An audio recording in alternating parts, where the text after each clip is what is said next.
नमस्कार, आपण व्हेज पुलाव करणार आहोत। तांदूळ धुवून घेतले, इकडे तयारी केली। टोमॅटो, बटाटा, कोथिंबीर, कांदा, हे खडे मसाले घेतले। इकडे कुकर मध्ये तेल तापायला ठेवलं।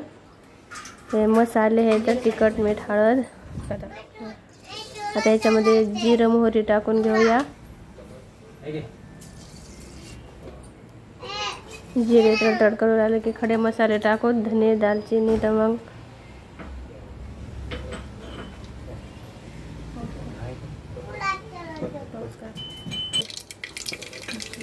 त्याच्यामध्ये धने टाकते, अख्खे धने, हे काळी मिरी, लवंग, दालचिनीचा छोटा तुकडा, तेजपत्ता टाकून घेऊया। कांदा टाकूया। आता कोबी फ्लावर टाकून घेऊया। आता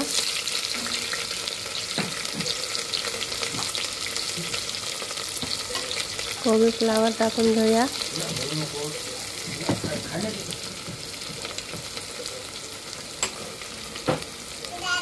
मम्मी चम्मच दे खाली परत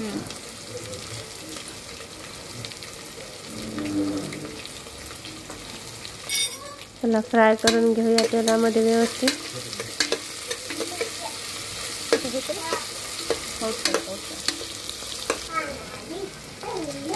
बटाटे टाकून घेऊया। ह्याच्यात बटाटे पाण्यात ठेवले होते, त्याचे सगळं टाच निघून गेलं।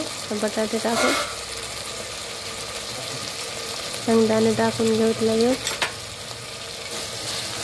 फ्राय करून घेऊ। थोड्या वेळा तेलामध्ये परतून घेऊत बटाट्याचे।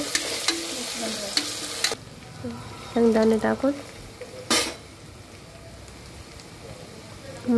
टोमॅटो,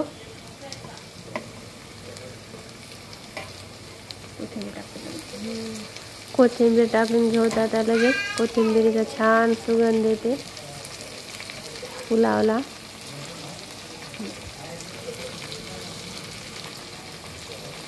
त्याला आता तेलामध्ये व्यवस्थित परतून घेऊया सगळ्या भाज्या।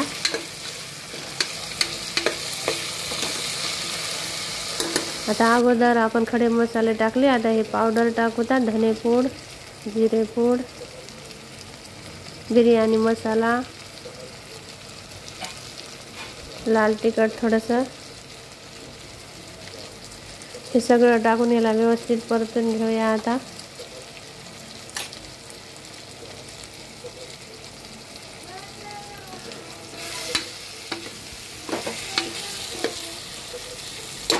हे सगळं परतून आता याच्यामध्ये जे डाळ तांदूळ धुवून ठेवलं होतं आपण, ते टाकूया।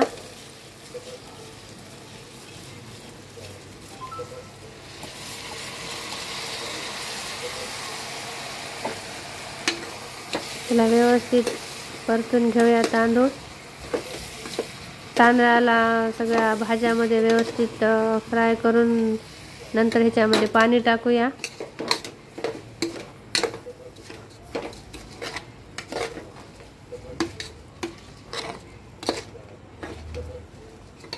हे परतून झालं, आता याच्यामध्ये पाणी टाकूया।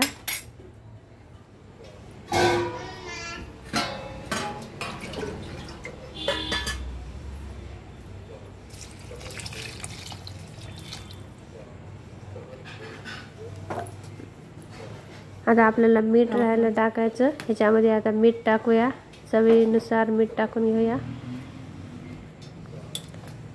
मिठाचं प्रमाण कमी जास्त होते, ज्याला जसं पाहिजे तसं टाकायचं। आता कुकरचं झाकण लावून घेऊया। हे कुकर तयार झालं बघा। अशी झाली ही बिर्याणी। कांदा, कैरी, काकडी, टोमॅटो,